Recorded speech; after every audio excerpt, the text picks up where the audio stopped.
스가랴 14강 마지막 때 세상에서 가장 안전한 곳이라는 제목을 가지고 말씀을 대하는 시간들을 갖겠습니다. 마지막 때 이스라엘 민족의 3분의 2는 멸망하게 되어지고 3분의 1만 불 가운데 던져 구원을 얻게 되어집니다. 유대인들은 불 가운데에 던져 은같이 연단받으며 금같이 시험을 받게 되어집니다.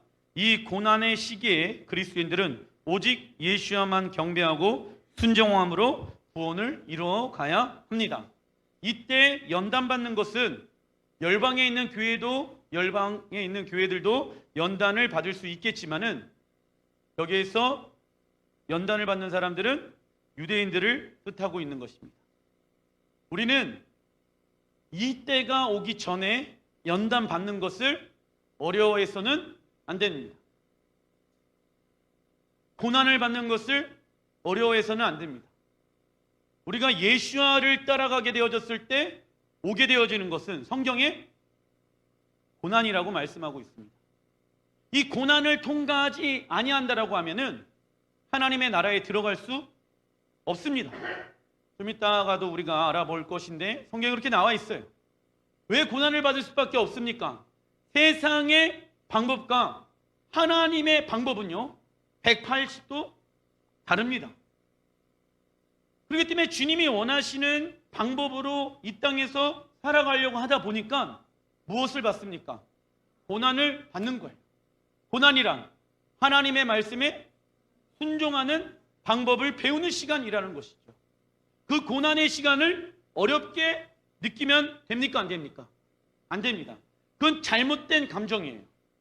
고난이 왔었을 때 내가 이때 하나님을 찬양하고 내가 이때 하나님을 송축하고 내가 이때 하나님을 사랑하고 하나님을 바라보는 훈련이 되어야 합니다.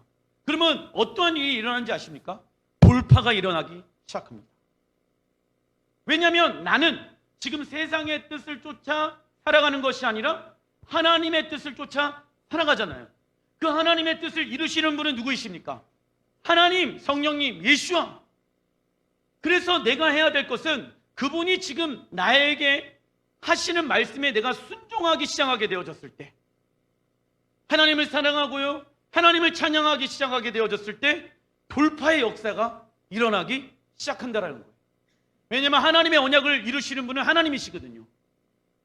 그런데 하나님 스스로 일하실 수도 있는데도 불구하고 하나님 스스로 당신의 힘을 제한하셨죠. 왜요? 우리와 동행하길 원하시거든요. 동행하려면 어떻게 해야 됩니까? 주님과 뜻이 같아야 합니다. 주님과 뜻이 같지 않는데 주님과 동행할 수 없습니다. 그러면 나의 뜻을 십자가에 못 박는 것이죠.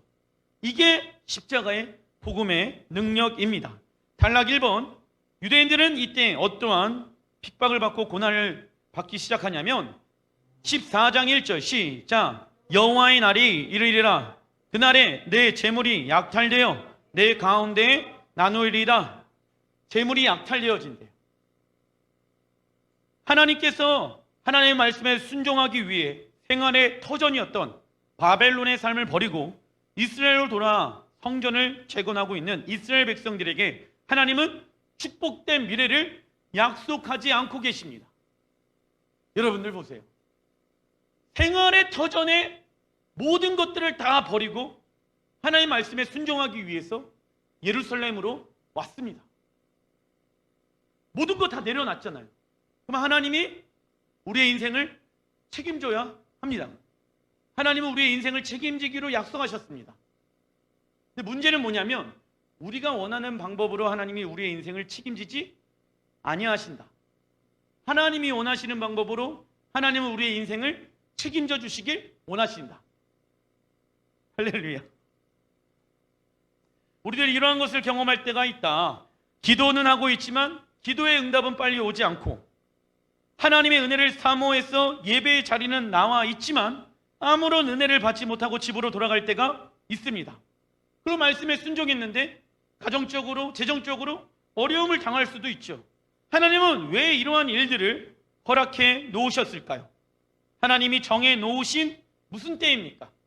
환난의 때가 있습니까? 없습니까? 예수와도 하나님의 아들이시잖아요. 하나님께서 예수야에게 고난의 때를 준비해 놓으셨습니다. 그죠? 누구를 구원하기 위해서? 우리를 구원하기 위해서. 고난의 때라는 것이 하나님이 우리를 향한 계획 가운데 있다라는 거예요. 그러면 우리 안에 고난 받으려고 하지 않으려고 하는 마음들 있잖아요. 그 마음은 잘못된 믿음이라는 거예요. 건강한 믿음이 아니라는 거예요. 할렐루야. 근데 우리는 무엇을 받고 싶지 아니합니까? 고난을 받고 싶지 않아요, 하나님. 이렇게 얘기합니다. 그리고 또 하나님에 대해서 오해하기 시작합니다. 하나님 정말 살아 계신다라고 하면은 왜 이러한 상황들을 나에게 지금 허락해 주셨습니까? 우리의 인간의 머리로는 이해가 될 수 있습니까? 없습니까? 없지요. 근데 시간이 지나고 하나님의 말씀에 순종하다 보니까는 하나님의 계획을 이해할 수 있게 되었습니다. 근데 당장은 이해할 수가 없어요. 왠지 아십니까? 우리는 미래를 볼 수가 없거든요.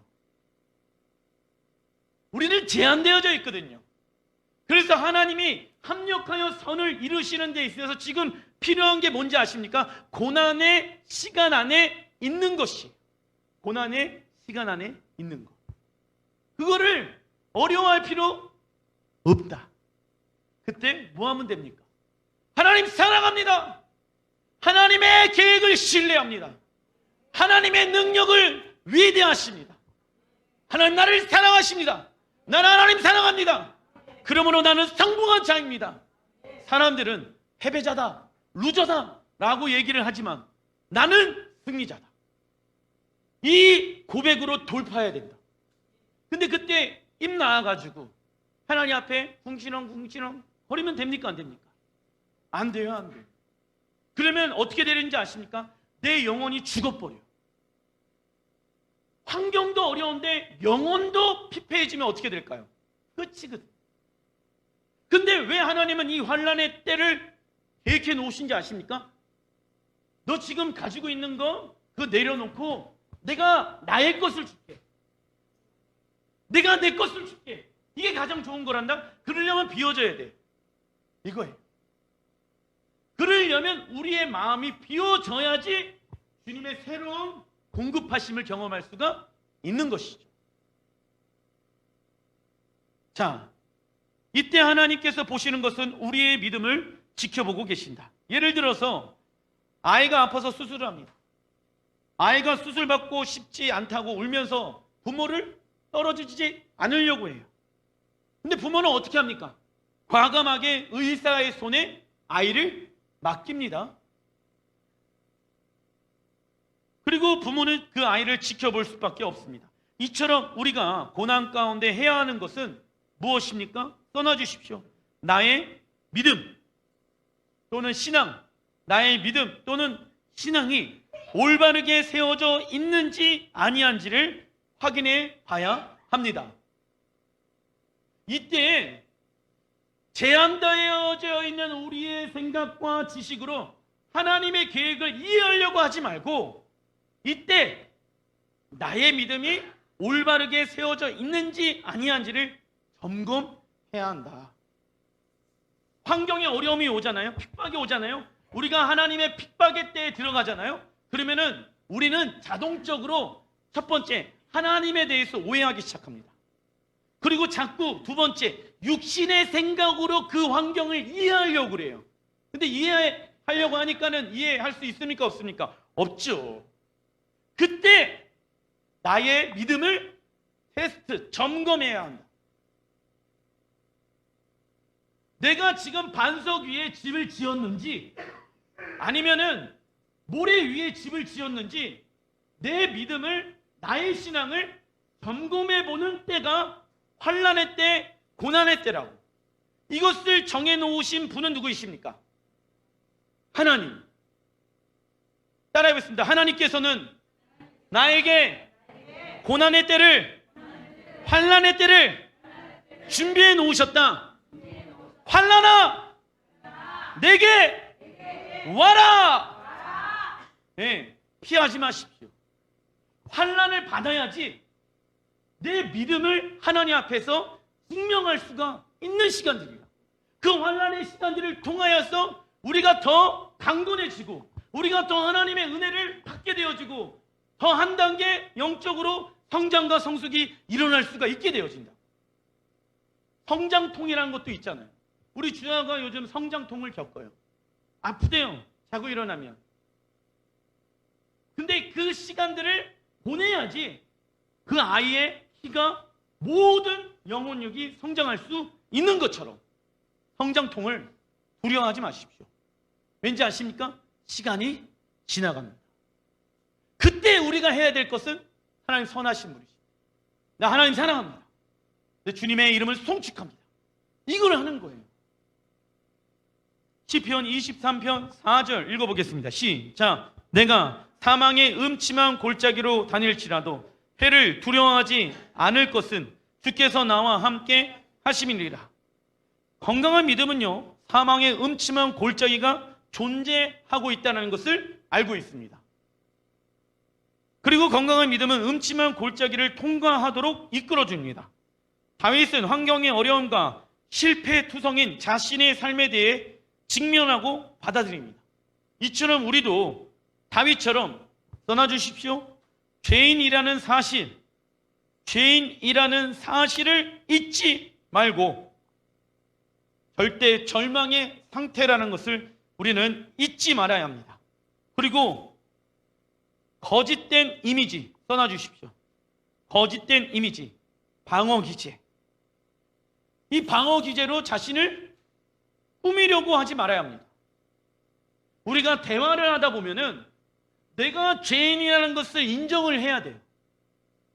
내가 하나님 앞에 죄인이다라는 것을 인정해야 되는데 방어 기제로 내가 죄인이 아니다라고 사람들은 오해할 때가 있어요. 대화할 때도 마찬가지예요. 어떤 사람은 이 마음에 있는 것을 다 오픈해서 그리스도 안에 있는 빛 가운데 내 마음을 다 오픈합니다. 그리고 내 마음의 어둠들을 다 쏟아놓지요. 그리고 교회 공동체는 그 마음 안에 있는 그 어둠에 쏟아낸 그 대화의 내용들을 같이 중보하고 기도합니다. 그렇죠? 그런데 어떤 이들은요, 방어 기제로 자신을 방어하기 시작합니다. 자신의 연약함을 얘기를 하지 않아요. 그리고 자신의 연약함을 인정하지 않아요. 그런데 은혜는 언제서부터 시작되어지는지 아십니까? 죄에 대한 인정이. 그냥 솔직하게 내 안에 이런 어려움이 있습니다. 내 안에 이런 힘듦이 있습니다. 과거에 내 상처가 있습니다. 라고 얘기하는 것을 두려워할 필요 없어요. 왜냐? 그 과거는 십자가에 죽었습니다. 그러나 여전히 나는 그 육신의 연약함 가운데 있을 수도 있잖아요. 그래서 예수와의 보혈을 우리에게 허락해 주셨습니다. 내 마음의 안에 있는 것들을 빛 가운데 끄집어내지 않는다라고 하면은 하나님 치유할 수가 없는 것이죠. 마음에 내 연약함과 죄성과 이런 것들을 얘기하게 되어졌을 때 사단은요 속삭입니다. 얘기하지 마. 네가 무너질 거야. 그런데 그 안에서 내 마음 가운데 하나님 주신 감동으로 내 마음을 나누고 얘기하게 되어졌을 때 해방되어지는 것을 경험하기 시작합니다. 이게 심리학의 상담 기법 중에 하나예요. 근데 그게 어디서 나와 있습니까? 성경에 나와 있는 것이죠. 방어 기제로 자신을 꾸미려고 하지 말아야 합니다. 하나님께서도 이러한 우리를 잘 알고 계셔서 우리의 연약함과 죄를 씻을 수 있는 예수와의 보혈을 허락해 주셨다. 동시에 사랑과 능력이 많으신 풍성한 하나님께서 자신의 삶 속에 기꺼이 개입하실 것을 우리는 선포해야 합니다. 떠나주십시오. 한계를 돌파하는 방법. 하나님 사랑합니다. 선한 능력으로 다시 일어서겠습니다. 한계를 돌파하는 방법이에요. 우리가 사망의 음침한 골짜기와 인생의 웅덩이와 수렁에서 나오려면 우리를 사랑하시는 하나님을 무엇 할 수밖에 없습니까? 의지하는 길밖에 없다. 그리고 하나님께서 환경을 기적적으로 바꾸어 달라고 구하는 것이 아닌 시련의 한복판에서 떠나주십시오. 하나님을 바라보는 방법을 배워야 합니다. 언제요? 사망의 음침한 골짜기에 있었을 때 내가 해를 받지 않을 수 있는 방법은 여호와께서 나와 함께 하심이라. 자, 사망의 음침한 골짜기, 환난, 고난, 핍박 우리의 삶 가운데 올 수도 있다 없다? 있다. 아다르월 2월 달에 겨울의 달이라고 말씀드렸잖아요. 근데 그 겨울의 달이 봄의 달로 변환되어지는 때가 왔다. 저도 영적으로 겨울의 시기가 있었습니다. 춥죠. 바람이 불면은 너무 힘들죠. 그러나 그때 돌파할 수 있는 방법은 그런 상황에서도 주님을 신뢰하고 주님을 찬양하고 의지적으로 내 입술을 열어 하나님의 이름을 높여드리는 거예요. 그러면 어떻게 되는지 아십니까? 하늘의 문이 열려요. 그 시기를 잘 견디잖아요. 그러면 하나님께서 내 믿음을, 내 신앙을 성장시킵니다. 근데 왜 그러한 시간을 두셨냐? 우리와 더 친밀한 시간들을 갖길 원하기 때문에. 그렇지만 무슨 믿음은 사망의 음침한 골짜기가 없는 것처럼 가정할까요? 써놔주십시오. 병든 믿음. 병든 믿음은 사망의 음침한 골짜기가 없는 것처럼 가정합니다. 그래서 사단이가 속삭이죠. 뭐라고요? 야, 하나님 정말 살아계신 거 맞아? 근데 재미있는 것은 누굴 통해서 속삭일까요? 내 주변에 있는 사람들 통해서 말로 공격하기 시작합니다. 물론 환경에 어려움이 왔었을 때 내가 이 어려움이 나의 죄로부터 왔는지 아닌지를 확인해 봐야 합니다. 그리고 또 사단이 공격하는 도구인지 아닌지를 우리는 확인해 봐야 하는 것이죠. 탈락 2번 스가랴 14장 1절 시작. 여호와의 날이 이르리라. 내가 이방 나라들을 모아 예루살렘과 싸우게 하리니. 이 여호와의 날, 예수야가 오시는 날에 하나님께서 이방 나라들을 모으신대요. 우리가 오랫동안 고대하고 기다렸던 그날, 예수야께서 다시 오시는 그날이죠. 이 날은 반드시 옵니까 안 옵니까? 옵니다. 이때를 알려주시는 이유는 무엇일까요? 준비하라고. 이 스가랴 14장은 에스겔 36장 곡과 마곡의 전쟁과 연결되어져 있고, 그리고 계시록에 나와 있는 첫 번째 곡과 마곡의 전쟁은 무엇을 뜻합니까? 아마게돈 전쟁과 연결되어져 있습니다. 그래서 에스겔 36장, 스가랴 14장, 그리고 계시록은 하나의 세트. 근데 이것을 왜 하나님은 우리에게 알려주고 계실까요? 준비하라고. 전쟁이 일어난대요. 하늘의 전쟁과 이 땅의 전쟁이 일어난대요. 그날을 준비하라 말씀하고 계십니다.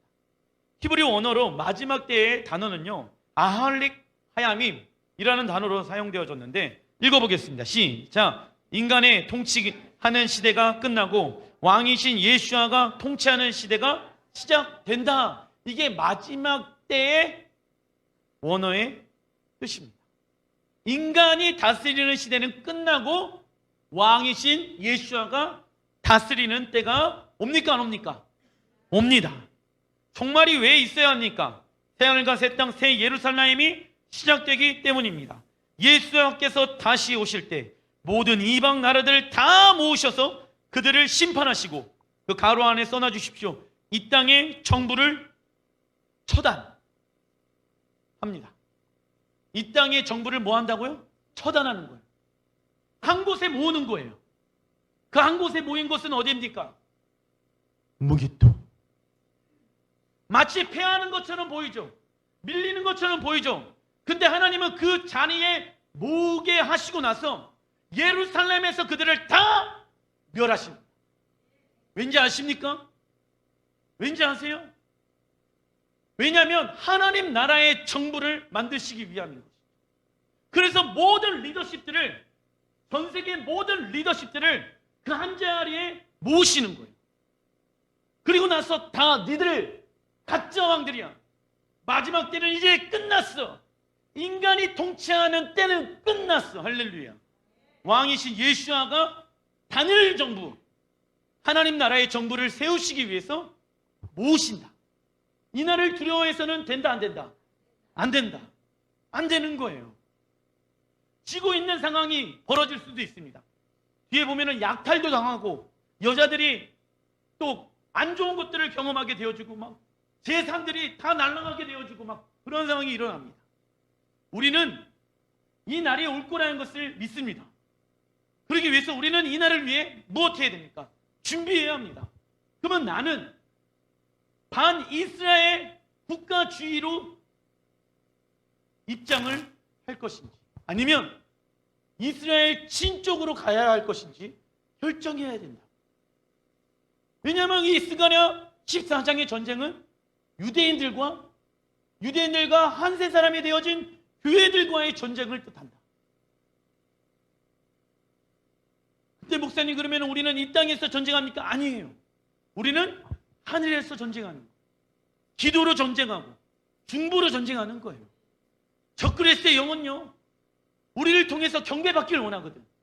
땅의 전쟁이 일어나는데 그 땅의 전쟁의 승패를 가르는 것은 하늘에서 기도하는 자들을 통해서 승패가 결정되어집니다. 그래서 성경에 어디 나와 있습니까? 모세가 이스라엘 백성들을 위해서 기도하게 되어졌을 때, 손을 들고 기도하게 되어졌을 때 여호수아가 전쟁에서 승리하게 되어진 것처럼 우리가 그때 주님을 위하여 예배하고 경배하는 자가 되어야 하는 것입니다. 이 땅에 하나님의 나라 정부로 교체하신다. 이때 교회가 해야 할 것이 있습니다. 이러한 일 가운데 교회가 준비해야 될 것은 히브리서 10장 24절 시작. 서로 돌아봐 사랑과 선행을 격려하며 모이기를 패하는 어떤 사람의 습관과 같이 하지 말고 오직 권하여 그날이 가까움을 볼수록 더욱 그리하자. 하물며 하나님의 아들을 짓밟고 자기를 거룩하게 한 언약의 피를 부정한 것으로 여기고 은혜의 성령을 욕되게 하는 자가 당연히 받을 형벌은 얼마나 더 무겁겠느냐. 너희는 생각하라. 자, 마지막 때는 결국 하나님의 말씀대로 이루어지는데 그 중 하나는 무엇인지 아십니까? 써놔주십시오. 교회 모임을 폐하는 것입니다. 교회 모임을 폐하는 것입니다. 지금 전 세계는 각종 바이러스의 위협에 의해 교회 모임을 하지 못하게 되어졌습니다. 이러한 일들이 교회 안에 계속 일어날 수 있습니다. 역사적으로도 국가, 정부, 기관 또는 군부가 신앙과 종교의 자유를 제한하고 지진이나 화산 폭발 같은 자연재해를 통해 주일 예배를 드릴 수 없는 날이 올 수도 있다. 이때 전기도 끊기고요, 인터넷도 끊긴다라고 하면은 우리는 어떻게 예배를 드릴 수 있을까요?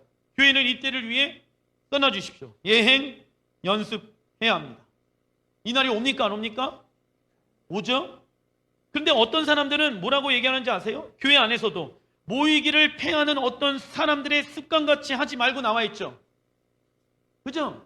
넘기지 마시고 모이기를 폐하는 어떤 사람들의 습관같이 하지 말고, 그 어떤 사람이 누굴까요? 그날 마지막 때가 오면 올수록 가까이 오면 볼수록 더욱 모이기에 힘쓰라. 그게 24절 25절의 말씀인 거예요.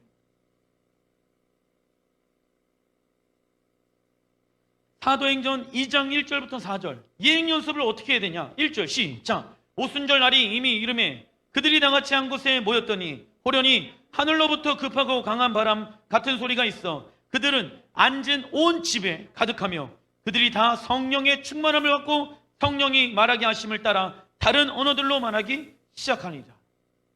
어디에서 모였습니까? 집에서 모이기 시작하게 되어졌습니다. 성령님이 역사하기 시작합니다.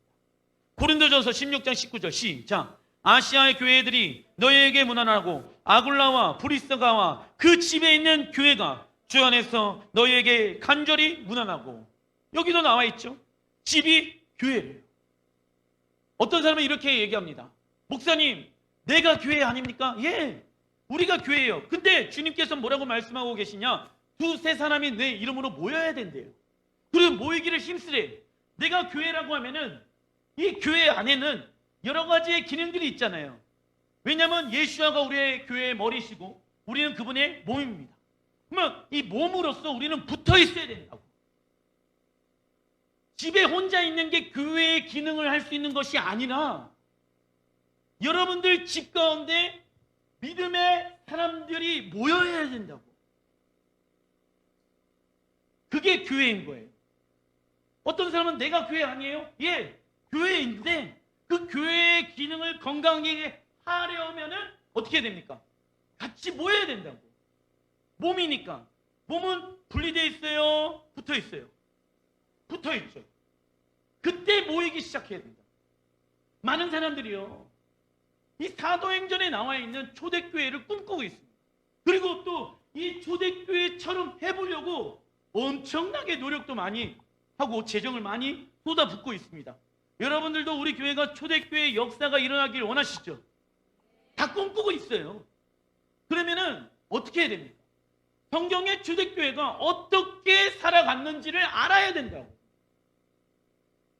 그 방법대로 해야지 초대교회 같은 역사가 교회 안에 일어날 수가 있는 것이죠. 재미난 건 뭔지 아십니까? 초대교회는요, 토라가 절기를 지켰어요. 그리고 성령을 인정해 드려요. 이러한 것들이 있어야지 초대교회의 모습으로 돌아갈 수가 있는 거예요. 재밌죠? 뭐가 재미있습니까? 하나님이 지금 그렇게 우리를 이끌어가고 계십니다. 성경은 성전에 모이는 것도 중요하지만 집을 교회라고 말씀합니다. 마지막 때, 핍박의 때 건물로서 교회의 모습은 점점 더 힘들어질 수 있습니다. 마지막 때 교회의 대안은 써놔주십시오. 초대교회의 모습입니다. 초대교회는 교회 건물에서 모이고 또 했지만은 가정으로 돌아가 써놔주십시오. 자발적 모임이 일어났습니다. 왜냐하면 성령이 일하시고 역사하시는 걸 보고 많은 이들이 또 구원의 역사를 경험하게 되어졌고, 그 가정이 믿지 아니하는 아이들과 남편과 아내와 부모님들이 뭘 경험합니까? 성령의 역사를 경험하기 시작했더라. 그러면 구역이 모여갖고 가정이 모여가지고 뭐합니까? 예배하고 기도하니까 이런 일이 일어나는 거예요. 많은 이들이 사도행전을 읽으면서 초대교회의 성령의 역사를 경험하길 원하고 꿈꾸고 있습니다. 이러한 것을 경험하길 원한다면 뭐처럼 살아가면 됩니까? 초대교회처럼 살아가면 됩니다. 초대교회가 존재하는 이유는요, 사람들의 숫자를 늘리는 것에 있지 않았습니다. 그죠? 자, 보세요. 그들 전도할 때요, 어디에서 전도하는지 아십니까? 길거리에서. 그리고 우리 교회로 와봐, 그러지 않았어요. 근데 그들이 예수를 믿기 시작한다, 이거예요. 그러니까 교회로 데리고 오는 거는 전도가 아니에요. 놀랄 수도 있어. 갑자기 막 뛰고 있고, 막 깃발 흔들고 있고, 갑자기 막 나팔 불고 있고, 여긴 뭐 하는 데지? 이렇게 문화 충격으로 다가올 수도 있다. 그런데 전할 전자 길도, 그 자리에서 예수를 전하는 거예요. 그리고 단순히 예수를 믿으면 복 받습니다, 이게 아니라 하나님의 나라가 반드시 이 땅 가운데 임합니다. 그리고 예수가 다시 오십니다. 당신이 살고 있는 목적은 이제 주를 위해서, 하나님의 나라를 위해서 살아가셔야 합니다. 여기까지 가야 된다고, 복음을 전할 때. 이 초대교회는 무엇을 위해서 살아갔냐면 하나님 나라의 완성, 써놔주십시오. 하나님 나라의 완성을 위해서 살아갔습니다. 이렇게 공동체 생활을 하다 보면 무엇이 오냐? 사도행전 14장 22절 시작. 제자들의 마음을 굳게 하여 이 믿음에 머물러 있으라 권하고, 또 우리가 하나님의 나라에 들어가려면 많은 환난을 겪어야 할 것이랴. 아멘. 지금 내 삶 가운데 환난을 받고 있지 않다라고 하는 것은 지금 구원을 이루어가고 있지 않다는 얘기랑 동일한 거예요. 내 신앙생활이 너무 편해. 지금 내 신앙생활에 아무런 문제가 없어. 문제가 있다고. 왜요? 우리 안에 죄성이 있습니까, 없습니까? 매일 보더라도 매일 내 안에 내가 주인 되려고 하는 죄성이 있어. 근데 이 죄와 날마다 싸워야 된다고. 날마다 싸우지 아니한다면 뭐라고 얘기하고 있습니까? 우리가 하나님의 나라에 들어가려면 많은 환난을 겪어야 할 것이다 라고 얘기하고 있다고. 그런데 많은 이들은 환난을 겪고 싶어 하지 않습니다. 피하려고 하죠. 어떻게 하면 피할 수 있을까? 어떻게 하면 도망칠 수 있을까? 근데 성경은 주님이 원하는 신앙생활을 하다 보면은 무엇을 받을 수 있다? 환난을 받을 수 있다고. 아시겠죠? 어떤 사람이 이런 얘기를 해요. 목사님, 저 사람만 없으면 우리 교회는 완전한 것 같아요. 그럴 것 같으세요? 아니에요. 아니에요. 그 사람이 있든 없든 교회는 완전합니다. 예수가 왕이시며. 근데 그 중심에 내가 있으면 완전하지 않게 되어진다. 그래서 그걸 어려워해서는 안 되는 거예요. 단락서 한번 스가랴 14장 2절 시작. 성읍이 함락되며 가옥이 약탈되며 부녀가 욕을 당하며 성읍 백성이 절방이나 사로잡혀 가려니와 남은 백성은 서금에서 끊어지지 아니하리라. 그때 여호와께서 나가사 그 이방 나라들을 치시되 이 왕의 전쟁의 날에 쌓은 것 같이 하시리라. 아멘. 2절을 경험해야 된다고. 성읍에 함락되어지고 가옥이 약탈되어지고 부녀가 욕을 당하고 성읍의 백성의 절반이 사로잡혀 있는 시간들이 있어야 된다고. 이러한 시간들이 있고 난 이후에 그때에 여호와께서 어떻게 하십니까? 나가사 역사하시사 운행하시다 움직이시사 그 이방 나라들을 치시는 거예요. 유대인들이 이것을 위해서 지금 뭐 하고 있는지 아십니까? 준비하고 있어요. 그 유대인들이 굉장히 자부심을 가지고 있는 것 중에 하나가 무엇이냐면 전 세계에서 가장 막강한 전투력을 가지고 있는 게 유대인이에요. 핵 미사일이요 100개 이상을 보유하고 있습니다. 그래서 함부로 못 건드려요, 유대인들. 그래서 무너지지 않을 것 같아요. 근데 유대인들이 뭐라고 얘기하고 있는지 아세요? 이러한 최첨단의 무기들은 어느 순간에 다 무너질 것입니다. 메시아가 오시게 되어지는 그날에 유대인들이 알고 있어요. 그 무너질 것을 알고 있기 때문에 무엇 하는지 아세요? 준비하고 있는 거예요. 이게 무슨 얘기냐? 이 아랍 국가의 어려움 가운데 유대인들이 그 나라를 지켜야 되잖아요. 포기하고 있는 게 아니라. 그래서 유대인들이 뭐 하고 있는지 아세요? 핍박받을 것을 준비하고 있다. 왜냐? 메시아가 오려면은 이 스가랴 14장 2절의 말씀이 뭐 해야 돼요? 성취되어야 하거든요. 그러면 유대인들은 철저하게 그렇게 준비하고 있는데 여러분들은 준비하고 계십니까? 메시아를 맞이할 준비를 하고 계십니다. 예수를 믿지 아니하는 유대인들도 이 스가랴 14장 1절 2절의 말씀이 일어날 것을 믿어요. 고난의 때가 핍박의 때가 온다는 것을 알고 있고 준비하고 있다고요. 그때 우리 그리스도인들도 준비되어 있어야 한다고. 왜요? 우리에게는 7년의 환난 때가 오기 때문에 동일하게 준비하고 있어야 된다. 왜? 이 말씀을 반드시 이루시는 분은 누구이십니까? 하나님. 하나님 말씀하신 걸 반드시 성취하십니다. 할렐루야. 또 미리 준비하고 있어야 됩니다. 그래서 하나님께서 우리에게 알려주시는 거예요. 이런 일이 일어날 거야. 저런 일이 일어날 거야. 그래서 우리는 두려워하지 않는 거예요. 왜요? 하나님이 다 알려주고 계시는 일이니까. 지금 바이러스, 기근, 핍박, 지진 이런 일들은요 성경이 계속 일어난다라고 예언되어져 있습니다. 그럼 우리 그리스도인들은요 안정감이 생기게 되어지는 것이죠. 그 안에서. 왜요? 앞으로 어떤 일이 일어날지를 우리는 알고 있기 때문에. 그래서 마지막 때에 대해서 준비해야 됩니다. 교회는. 왠지 아십니까? 그 날이 반드시 오기 때문에. 하나님께서 이방 나라들을 모아 예루살렘에서 마지막 전쟁, 아마겟돈 전쟁을 일으키십니다. 뭐 그게 제 3의 세계 대전이 될 수도 있고 뭐 어쨌든 성경에서는 그 전쟁의 이름을 아마겟돈 전쟁, 그리고 또 뭐라고 얘기합니까? 곡과 마곡의 전쟁이라고 얘기하고 있습니다. 전쟁의 초반에는요, 예루살렘이 함락되어지고 가옥이 약탈되어지고 부녀가 욕을 당하게 되어집니다. 그러나 지금 이스라엘의 군사력으로 보았을 때는 세계 최강입니다. 하지만 이 모든 것을 하나님께서 무엇하시는 것입니까? 허락하시는 거예요. 환란의 때를. 왜냐하면 아무리 많은 무기와 군사를 가지고 있더라도 이 모든 전쟁은 누구에게 속한 것입니까? 하나님께 속한 것. 써놔주십시오. 하나님께 속한 것이기 때문입니다. 전쟁이 났을 때 두려워하지 마십시오. 이 모든 전쟁은 누구에게 달려 있습니까? 하나님께 달려 있습니다. 우리는 알고 있어야 된다고. 그래야지 준비할 수가 있다라는 거예요.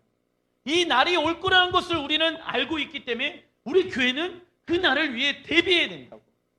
모이는 것이 패하는 시대가 이제 점점 시간이 지나면 지날수록 강하게 압력이 들어온다. 그러면 그때 어떻게 할 겁니까? 교회 안 나오고 다 교회 문 닫아야 됩니까? 아니에요. 아니에요. 가정에서 모여야죠. 가정교회로 모여야죠. 인터넷 예배 드릴 거예요. 그때도 지진 나면 어떻게 합니까? 성경에 큰 지진들이 일어난다라고 나와 있잖아요.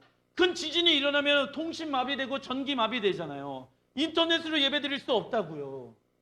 그럼 어떻게 예배 드릴 겁니까?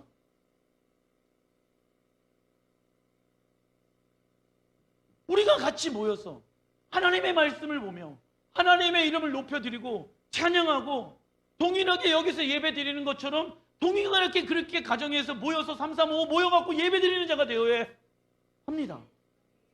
그래서 서로 지켜주고 서로 책임감 있게끔 돌봐주고 서로 이웃 사랑할 수 있는 영성이 있어야 된다고. 왜 이것을 우리는 준비해야 됩니까? 이 날을 우리는 맞이할 수도 있기 때문에. 근데 준비되어 있지 않은 상황에서 그냥 교회만 왔다 갔다, 이러한 상황에서 이웃 섬기는 게 뭔지, 공동체 의식이 무엇인지 이렇게 되어진다라고 합니다. 이걸 모른다라고 하면은 이때 준비할 수 없죠.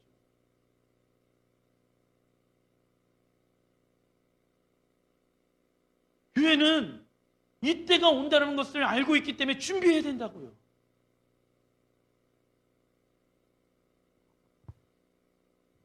디모데 전서 6장 12절 시작. 믿음의 선한 싸움을 싸우라. 영생을 치우라. 믿음의 선한 싸움을 하지 않고 끝까지 예수와를 붙잡지 않고 있다라면 우리는 영생을 취할 수 없습니다. 영생을 어떻게 취하는 것입니까? 믿음의 선한 싸움을 해야지 취할 수 있는 거예요. 이게 무슨 얘기입니까? 예수와로 말미암아 구원이 시작되어졌죠. 이 시작되어진 구원을 지킬 수 있는 것은 하나밖에 없어요. 싸워야 한다. 무엇과 싸워야 됩니까? 우리의 육신의 생각, 내가 주인된 생각과 싸워야 되는 거예요. 언제까지? 영생을, 영원한 생명을 취할 때까지. 전신갑주는 입어도 그만, 입지 않아도 그만의 개념이 아니다. 예수와를 믿는 순간부터 무슨 전쟁? 영적 전쟁이 시작되며 약속의 땅을 차지하기 위해선 대적과 전쟁을 치러야 합니다. 우리도 치열한 영적 싸움을 통해서 우리의 기업인 하나님의 나라를 들어갈 수가 있다는 것을 반드시 기억해야 합니다. 훈련 없이, 영적 전쟁 없이, 희생 없이 기업을 받는 일이 일어나지 않습니다. 스가랴 14장 4절 시작. 그날에 그의 발이 예루살렘 앞 곧 동쪽 감난산에 서실 것이요. 나와 있죠. 동쪽 감난산에 서실 것이요. 그 예수야가 그 동쪽 감난산에 서서 어떤 일이 일어나냐? 감난산은 그 한가운데 동서로 갈라져 매우 큰 골짜기가 되어 산 절반은 북으로 절반은 남으로 옮기고, 예수야가 이 땅 가운데 딱 다시 오셨잖아요. 그러면 예루살렘이 지금 고도 한 700m 되어져요. 고도 700m. 그러면 7, 800m 되어지는 그 고도 가운데 예수야가 빵 오셔가지고 큰 지진을 일으켜갖고 예루살렘에 뭐가 터져 나옵니까? 생수가 터져 나옵니다. 그리고 생수가 어디로 흘러갑니까? 사해로, 그리고 또 지중해로 흘러갑니다. 저기 보시면 두 골짜기가 있죠.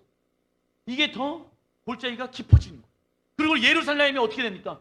우뚝 서게 되어지는 거예요. 사방에서 어디를 볼 수 있도록? 예루살렘을 볼 수 있도록. 그런 큰 지진이 일어납니다.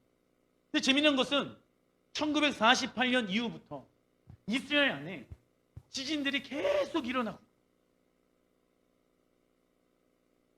그리고 이 이스라엘 지질학자들이 예언하고 있는 게 뭐냐면, 이 과학적으로 곧 있으면 큰 지진이 올 수 있습니다. 어디에? 예루살렘. 계속 진동으로 하나님께서 사인을 주시는 거죠. 그 지진을 통해서 하나님이 무엇을 주신다? 사인. 웨이크업. 일어나라. 깨어있으라. 스가랴 14장 4절의 말씀들이 성취되어지는 때가 온다. 작은 진동지를 계속 주시는 거예요. 왜? 하나님의 사람들을 깨우기 위함인 것이죠. 예수와께서 다시 오실 때 그의 발이 예루살렘 앞 동쪽 감난산에 서게 되어질 것입니다. 그 이유는 사도행전의 말씀을 이루기 위함인 것이죠. 사도행전 1장 11절에도 동일하게 스가랴 14장의 내용이 나와 있는데, 시작. 너희 가운데서 하늘로 올려지신 이 예수는 하늘로 가심을 본 그대로 오시리라. 예수께서 승천하실 때 제자들에게 본 그대로 다시 오시겠다고 약속하셨습니다. 이는 스가랴 14장 4절의 말씀을 성취하기 위함입니다. 예수께서 다시 오실 때 동쪽 감난산에 오셔서 예루살렘 동쪽 문, 무슨 문입니까? 황금문, 골든게이트, 그것도 에스겔 47장의 말씀들이 성취되어지는 말씀인 것이죠. 그리고 스가랴 14장에 나온 동일한 장면은 에스겔에서 38장에 나와 있는데, 읽어보겠습니다. 시작. 여러 날 후 곧 말년에 내가 명령을 받고 그 땅 곧 오래 황무하였던 이스라엘 산에 이르느니 그 땅 백성은 칼을 벗어나서 열국에서부터 모여들어 오며, 이 전쟁의 이름은 첫 번째 곡과 마곡의 전쟁. 자, 두 번째 곡과 마곡의 전쟁은 언제 시작되어집니까? 천년왕국이 끝나고 난 이후에. 자, 곡은 터키 인근 아랍 연합군이 될 것이며, 마곡은 연합군의 리더를 말하고 있습니다. 곡과 마곡의 전쟁이 일어나는 곳을 어디라고 얘기하고 있습니까? 이스라엘 산이라고 말씀하고 있습니다. 요한계시록은 곡과 마곡의 전쟁이, 아마겟돈 전쟁이 일어나는 곳이다 라고 얘기를 하면서 그 장소를 어디라고 얘기하고 있습니까? 무깃도. 그러면 에스겔서는 이 마지막 때의 전쟁이 일어나는 곳이 이스라엘 산이라고 얘기하고 있고, 계시록은 무깃도라고 얘기하고 있단 말이에요. 그죠? 그럼 목사님, 지리적으로 다른 곳 아닙니까? 아니에요. 자, 무깃도는요, 이스라엘 평원으로 이루어져 있습니다. 이 평원과 연결되어진 산맥은, 가장 높은 산맥은 갈멜산입니다. 그래서 무깃도 평야라고 얘기하고, 무깃도 평야. 갈멜산에서 영적 전쟁을 치른 선지자는 엘리야. 우리는 엘리야의 모습을 통해서 어떻게 영적 전쟁을 승리했는지 배워야 합니다. 엘리야는 이세벨의 영과 바알의 영과 싸워 이겼습니다. 그러니까 우리가 지금도 이세벨의 영과 바알의 영과 싸우는 자가 되어야 한다고. 그리고 그때 우리는 이 엘리야의 영성을 이어받아서 주님 오실 길을 예비하게 될 것입니다. 그러면 영적인 군사로 준비되어야 해요. 영적인 군사. 적을 알아야지 싸울 수 있겠죠. 그때가 온다 안 온다? 온다. 근데 많은 이들이 한 번 구원은 영원한 구원이라고 생각하면서 이 나라에 대한 구체적 그림이 없습니다. 청구할 수 있겠지 뭐 하나님이 알아서 하시겠지 뭐. 이 하나님의 일에 하나님은 무엇 하기를 원하실까? 동참하기를 원하십니다. 하나님의 관심에 누구의 관심이 있기를 원할까요? 나의 관심에 있기를 원합니다. 하나님은요, 엄청나게 이 하나님의 나라가 완성되어지는 거에 관심을 가지고 있습니다. 그게 뭔지 아십니까? 복음에 대해서, 구원에 대해서 한번 얘기하면요, 하나님의 나라의 완성에 대해서 3번 얘기하셨어요. 예수와께서 비율로 봤었어요. 이세벨의 영은요, 무엇을 의미하냐면, 읽어보겠습니다. 시작. 하나님을 사랑하는 그리스도인들을 세상의 것도 사랑하게 하는 음란의 영, 써놔주십시오. 음란의 영. 바알의 영은요, 하나님의 복도 원하지만 세상의 복도 추구하는, 써놔주십시오. 기복주의의 영. 이 기복주의 영 가운데 사로잡혀 있으니까는 환란의 때를 좋아한다, 싫어한다? 싫어한다. 그래서 환란을 받는 것을 어려워하는 형제 자매들이 있다라고 하면은 정말 얘기해 주셔야 돼요. 형제님, 자매님, 지금 환란의 때를 허락해 놓으신 분은 하나님이십니다. 그때 당신이 하나님을 의지하고 하나님을 찬양하고 이 기복주의 영, 바알의 영에서 벗어나야 합니다. 스가랴 14장 5절 시작. 그 산 골짜기는 아셀까지 이르시라. 너희가 그 산 골짜기로 도망하되 유다왕 우시아 때 지진을 피하여 도망하던 것 같이 하리라. 나의 하나님 여호와께서 임하실 것이요 모든 거룩한 자들이 주와 함께 하리라. 아멘. 예수님께서 오시는 그날 예루살렘에 큰 지진이 일어나게 되어집니다. 그때 유대인들은 새롭게 만들어진 골짜기를 통하여서 무엇합니까? 탈출하기 시작합니다. 나와 있죠? 너희가 그 산 골짜기로 도망하라고 말씀하고 있습니다. 지진을 일으키신 이유가 무엇이라고요? 피할 길을 준비해 놨다고. 지진이 일어났었을 때 주님은 우리를 위하여 피할 길을 예비해 놓으셨대요. 우리가 만들어 놓은 피할 길 말고, 우리가 안정감 있게끔 생각하는 그 길 말고, 다 인간의 손으로 만들어 놓은 것들을 하나님이 어떻게 하신대요? 무너뜨린다라고 나와 있죠. 그래서 하나님이 예수아를 통해서 와갖고 지진을 일으키는 이유는 유대인들을 그곳에 도망치기 위함이다라고 나와 있어요. 하나님께서 우리를 도망치기 위해서 길을 예비해 놓은 곳이 있다 없다? 있다라는 거예요. 그 길로 피해야 된다고. 그 길로 피하려면은 우리의 신앙생활이 좁으면 좁은 길로 가는 삶을 살아가야 한다. 그렇지 아니하면은 큰 길로 갔다가는 큰일 나요. 망하는 거야. 이때 주님이 예배해 놓으신 길로 제일 안전한 사람 누구입니까? 주님과 동행하는 사람, 주님과 뜻을 함께하고 있는 사람이 제일 안전한 사람 아니겠습니까? 대환란이 오고 대공황이 오고 사람들은 어디로 피해야 할지 몰라가지고 그때 혼란스러워하고 있을 것입니다. 그때 우리는 알아야 된다고. 하나님이 우리를 통해서 준비해 놓으신 골짜기가 있다 없다. 그리로 피해야 된다고. 그러면 그때 사람들은 얘기할 거예요. 야, 그리로 피하면 안 돼. 지금 사람들이 이런 얘기 하잖아요. 지진이 올 것 같으니까 뭐 땅속 깊은 곳에서 벙커를 짓고 만들어갖고 우리가 피해를 받지 않도록 그 준비해 보십시오. 하나님이 그 지진을 통해서 그거 다 박살 못 내실 분입니까? 아니죠. 박살잖아요. 그런데 투자하지 마시라고. 어디에 투자해야 됩니까? 내가 주님과 동행하는 방법에 투자해야 된다고. 좁으면 좁은 길로 가는 것에 내 마음을 들여야 된다고. 왜요? 이 날이 온다 안 온다? 예행 연습해야죠. 알려주신 이유가 있다고. 하나님이 우리에게 친절하게 이런 일이 일어날 거라고 계속 알려주고 계신다고요. 그러면 내 영혼이 어떻게 해야 됩니까? 깨어 있어야지 주의 음성을 들을 수 있는 건 아니겠습니까? 순종이라는 단어가 히브리 원어로 보면 샤마예요. 샤마는 음성을 듣다예요. 그러니까 순종의 시작은 하나님의 음성을 들어야지 시작할 수 있다고. 그러면 성경에 하나님이 마지막 때 우리를 향해서 계획해 놓으신 것이 무엇인지 우리는 알아야지 순종할 수 있는 건 아니겠습니까? 근데 관심이 없어요. 수많은 사람들이 대혼란을 겪고 있지만 거룩한 자들은 세상에서 제일 안전한 곳에 있습니다. 나와 있죠. 5절 후반절에 모든 거룩한 자들이 주와 함께 하리라. 그죠? 근데 주와 함께 있지 아니하는 자들은요, 환난과 공황의 상태 가운데 경험한다고. 지금 그러한 시대 가운데 있잖아요.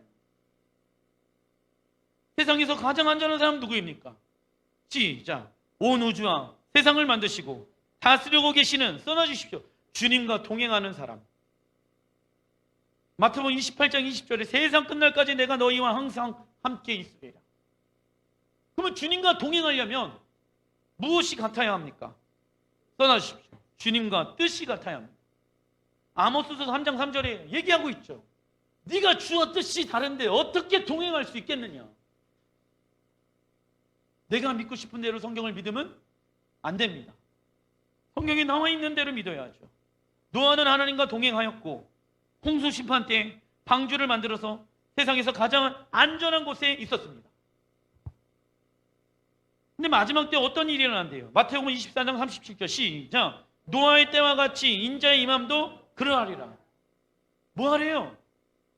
예수아가 오시는 그때 노아의 때처럼 상황들, 환경들이 일어나게 되었죠. 자, 보세요. 이런 거예요. 노아의 방주에 들어오십시오. 들어오십시오. 사람들이 말을 안 들어요. 왜냐하면 그 당시에는 비 한 방울도 안 왔었거든. 야, 노아가 미쳤구나. 노아가 미쳤구나. 뭐 하늘에서 비가 온다고? 물이 내린다고?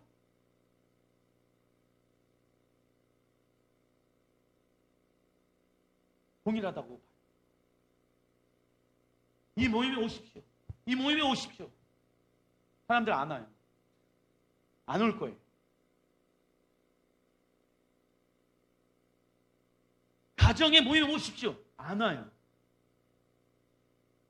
이게 이해되세요? 지금 이게 이해되셔야 돼요. 노아의 때와 같이 이루어집니다. 완악함과 내 마음의 고집과 아집, 잘못된 하나님을 섬기고 있는 것이죠. 히브리서 11장 7절에 이런 얘기도 나와 있습니다. 시작. 믿음으로 노아는 아직 보이지 않는 일에 경고하심을 받아 경외함으로 방주를 준비하여 그 집을 구원하였으니 나와 있죠. 그 집을 구원해야 됩니다. 시작. 이로 말미암아 세상을 정죄하고 믿음을 따르는 의의 상속자가 되었느니라. 예수께서 다시 오시는 때에 노아의 때와 동일하게 일어나는데 노아는 떠나주십시오. 하나님의 경고를 믿음으로 받았습니다. 이건 거예요. 이 하나님의 경고를 지금 많은 그리스도인들이 믿음으로 받아들이고 있지 않다가 문제라고. 하나님 계속 말씀하고 계셔요. 이런 일이 일어날 수도 있다 없다. 우리 세대에 이러한 일이 일어날 수 있다라고 말씀하고 계신다고. 그럼 믿음으로 받아들이면 뭐 해야 됩니까? 준비해야 되겠죠. 그 믿음의 결과는 방주를 준비하는, 떠나주십시오, 순종의 모습으로 나타났습니다. 그러니까 여러분들이 노아처럼 미친 사람이다 라고 소리 들을 수도 있다라는 거예요. 그거를 두려워해서는 안 된다라는 거죠. 지금 보세요.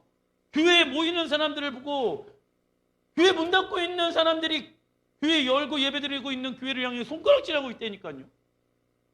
나는 그들을 향해 손가락질 안 해요. 나는 그들을 향해 아무런 비난과 비판도 안 해요. 각오를 해야 된다. 그리고 의의 상속자가 되었습니다. 우리가 믿음으로 구원받았다고 해서 의를 행하지 않아도 된다는 것은 크나큰 오해입니다. 창세기 11장 3절부터 5절 시작. 서로 말하되 자 벽돌을 만들어 견고히 굽자 하고 이에 벽돌로 돌을 대신하여 역청으로 진흙을 대신하고 또 말하되 자 성읍과 탑을 건설하여 그 탑 꼭대기를 하늘에 닿게 하여 우리 이름을 내고 온 지면에 흩어짐을 면하고자 하였더니 여호와께서 사람들이 건설하는 그 성읍과 탑을 보려고 내려오셨더라. 자, 이게 니므롯 나오죠. 이 니므롯이 바벨론을 만드는 창시자인데 이 니므롯이 하나님의 말씀을 신뢰하지 않았어요. 어떠한 말씀이요? 하나님 뭐라고 말씀하셨어요? 내가 다시는 물로 심판하지 아니하리라. 근데 니므롯이 그 하나님을 믿지 않은 거예요. 여러분들 모입시다. 모이고 나서 노아가 방주를 만들었을 때 어떻게 만들었습니까? 역청 나와 있죠? 그러니까는 이 적그리스도의 영은요 무엇으로 사람들을 미혹해 하는지 아십니까? 결국 하나님의 말씀이에요. 그때 분별할 수 있는 눈을 가지고 있어야 된다고. 비슷한 것 같아. 그죠? 하나님의 말씀으로 속이고 있다고. 예수님께서도 사단에게 시험당했을 때 무엇으로 시험당했습니까? 하나님의 말씀으로. 적그리스도는요 메시아로 와야 하기 때문에 하나님의 말씀으로 우리를 미혹해 한다고. 그때 영적인 분별력을 가지고 있어야 됩니다. 이 니므롯은 그래서 하나님의 말씀을 신뢰하지 못하도록, 믿지 못하도록 사람들에게 다 모여서 우리 집을 만드십니다. 흩어져도 멀리에서 볼 수 있는 집, 이것이 제일 안전한 곳입니다. 이곳에 모이십시오. 근데 니모스는요, 의도가 따로 있었습니다. 그들을 평생 영원토록 자신의 팔 아래서 그들을 죽이고 멸망시키길 원했다. 노예 삼기를 원했다라는 거예요. 여러분들, 여러분들의 신앙생활 가운데, 우리의 신앙의 모습 가운데 우리는 어디에 안정감을 누리고 있습니까? 핍박받지 않는 거예요? 고난받지 않는 거예요? 거기에 우리의 안정감이 있으면 안 돼요. 세상에서 제일 안전한 곳은 어디인지 아십니까? 주님과 동행하는 거예요. 이 날은 반드시 옵니다. 사람의 손으로 만드는 모든 것들은 다 무너집니다. 그때 예수야가 우리의 왕으로 오실 것입니다. 그때 우리가 해야 될 것은, 주님은 나의 반석이십니다. 주님은 나의 힘이십니다. 주님은 나의 능력이십니다. 이것으로 돌파해야 된다. 이 날을 위해 우리는 오늘도 준비해야 합니다. 기도하겠습니다.